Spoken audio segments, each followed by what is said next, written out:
ক্ষমতার দাপটে শুধু বিরোধী দল নয়, ভিন্ন মতের যে কাউকেই দমন নিপীড়ন করতে পছন্দ করতেন সাবেক বাণিজ্যমন্ত্রী টিপু মুনশি।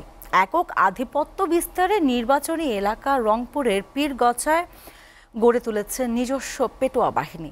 এই বাহিনীর মাধ্যমেই চলত জমি দখল, বালু ব্যবসা, চাঁদাবাজি সহ বিভিন্ন অপকর্ম।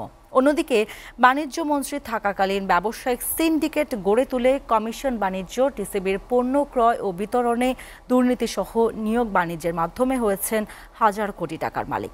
আশিকুর রহমান ডিফেন্সের প্রতিবেদন।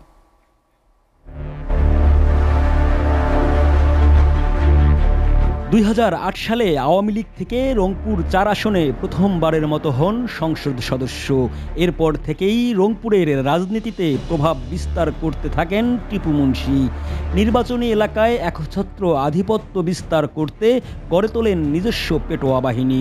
এ বাহিনীর নেতৃত্বে ছিলেন পীরগাছার সাবেক উপজেলা ভাইস চেয়ারম্যান আরিফুল হক ওরফে ভাগিনা লিটন। বিগত ১৫ বছরে পীরগাছা উপজেলা জুড়ে আতঙ্কের এক নাম ছিল টিপু মুনশির এই লিটন বাহিনী।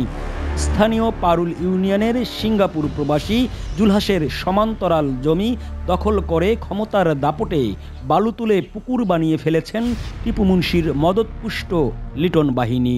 আমার জমিতে শিয়া এক্সকাভেটর নামায়, তখন আমি বলে যে মারি ফেলাবে, হ্যাঁ ডাম ট্রাকে করে নিয়ে যাওয়া ফেলে দেবে।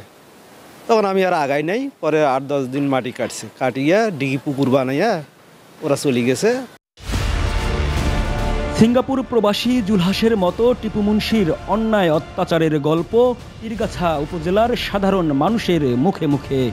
তার ভাগ্না লিটন ভাইস চেয়ারম্যান, তার দ্বারা বহু জায়গা জমিন দখল করত।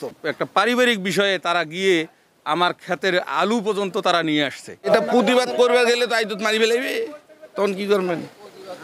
প্রতিবাদ করে গেলে আইদত মারি ফেলাইবে।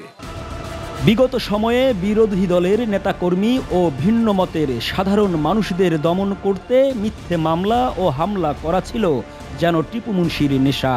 এমনটাই জানালেন স্থানীয় রাজনীতিবিদরা।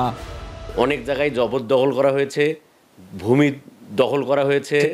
এ কারণে আমরা মনে করি অবশ্যই যারা এগুলোর সাথে জড়িত, টিপু মুনশি এমপি সহ যারাই এদের সাথে জড়িত ছিল, এগুলো দৃষ্টান্তমূলক শাস্তি হোক, এটা আমি দাবি করছি। ওনার বাড়ি টঙ্গিপাড়া।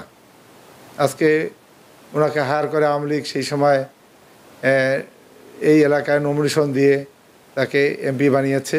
এই স্বৈরাচারী হাসিনা সরকারের যারা মন্ত্রী, এমপি এবং যারা এই এলাকার দায়িত্বপ্রাপ্ত ছিল তারাই মানুষকে জিম্মি করেছিল।